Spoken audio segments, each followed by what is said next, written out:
Hello সবাইকে। তো আমি আমার বার্থডে ব্লগ নিয়ে চলেই আসলাম। তো এটাই হবে আমার ফার্স্ট ব্লগ। তো চলেন শুরু করা যাক। ঘুম থেকে উঠে আমি আবহাওয়া দেখছিলাম, কারণ বৃষ্টি ছাড়া আমি আমার বার্থডে মানতেই পারি না। তারপর ডেকোরেশনের কাজ শুরু করতে না করতে এই যে চলে আসে আমার কেকটাকে রিসিভ করে নেওয়ার পর দেখি আমার বোন আর সিথি দুজন মিলে ঘর গোছাতে শুরু করে দিয়েছে। আমি সিথিকে অনেক বেশি জ্বালাচ্ছিলাম। এরপর চলেন ডেকোরেশনটা শেষ হওয়ার পর এই যে আমি আমার জামা কাপড় ঠিক করে নিই।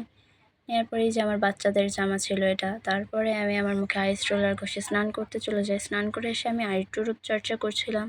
ভাবছিলাম সুন্দর লাগবে, বাট জোকার লাগছিল। এই তো ছিল আমার বার্থডে ড্রেস। এবার আমি রেডি হয়ে চলে আসলাম। বলেন তো কই যাচ্ছি? রাজবাড়িতে যাচ্ছি। তো রাজবাড়িতে যেতে যেতে এই যে আমার দুই বাচ্চাকে নিয়ে আমি একদমই হাঁটতে পারতেছিলাম না। এরপর স্মৃতি ক্যামেরাম্যান হয়ে যায়। হওয়ার পরেই তো স্মৃতি হচ্ছে ভিডিও করে। এবার আমি আমার দুই বাচ্চাকে জামা পরাচ্ছিলাম। এদেরকে জামা পরানো ছিল আমার কাছে একটা যুদ্ধের মতো। ছবি তুলতে লাগে যা জ্বালাইছে ওরা। এরপর আমি নিজের ভিডিও ক্লিপ নিয়ে ঢং করতে চলে গেলাম। একটু ঢং না করলে কি হয়? যেহেতু আমার বার্থডে, ঢংটা তো আমাকে করতেই হবে। তো একটা ঢং দেখেন আপনারা। আর আমার মাথা ঘুরছিল। আমার বাচ্চাগুলোকে যে জামা পরে এতই সুন্দর লাগছিল কি বলবো। ওদের সাথে অনেক সুন্দর সুন্দর ছবি তুলেছি। এদিকে এরা ডেকোরেশন শুরু করে দেয় আমার বার্থডে। তো গিয়ে মাঝখানে দাঁড়িয়ে পড়ে, বন্যা ওকে এক টান মেরেছে। তারপর আমি চলে আসি কেক কাটতে। এইখানে আমি একটা জাস্ট একা খাইছি রে ভাই, কি বলবো, হাতটা পুরো জ্বলে গেছে আমার। তো কেক কাটার পর আমি একাই কেকটা কাইটা খাইনি, না সবাইকে দিছিলাম, কিন্তু পরে দিছি, আগে নিজে খাইছি। এবার বাসায় চলে আসি। সবাই মিলে আসার পরেই যে আমি লিচি ড্রিঙ্ক খাই। তারপরে পুরো টেবিলটাকে ডেকোরেশন করে নিই। ডেকোরেশন করে এবার আমি এন্ট্রি নিলাম বার্থডে গার্ল। আমার গালগুলোকে চকচক করছিল না? পুরো একটা হাইলাইটারের কামাল বাবা। তারপরে এই যে আমার দুই বিড়ালকে নিয়ে আমি আবার ফটোশ্যুট শুরু করে দিই। এরা আমার বাচ্চা, এদের ছাড়া আমার জন্মদিন হতেই পারে না। এরপর আমার স্কুল ফ্রেন্ড বিন্দু চলে আসে আমার সাথে ছবি তুলতে। এই যে আমি একটু ঢং করছিলাম, এরপরে সবার ভিডিও ক্লিপ নিচ্ছিলাম। তারপরে চলে আসে কেক কাটার সময়, এবং সবার সাথে মজা করে কেক কাটছিলাম। সব বাচ্চাদের সাথে আমার অনেক বেশি ভালো লাগতেছিল। এরপর চলে যাই আমি আমার বান্ধবীদের রাগ ভাঙাতে। বন্যার সিথি, ওরা আমার উপর খুব রাগ করেছে, কারণ আমি ওদেরকে ছবি তোলার জন্য ডাকিনি, তাই সিথি তো বেশিই রাগ করেছে।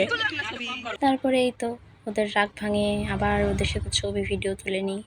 এরপরে আমার সুন্দর বিড়াল চলে আসে, কুটি বাচ্চা। এরপর মা আমাকে রূপার বাটিতে করে পায়েস খেতে দেয়। এটা আমাদের রিচুয়াল আছে যে রূপার বাটিতে করে খেতে হয় পায়েস।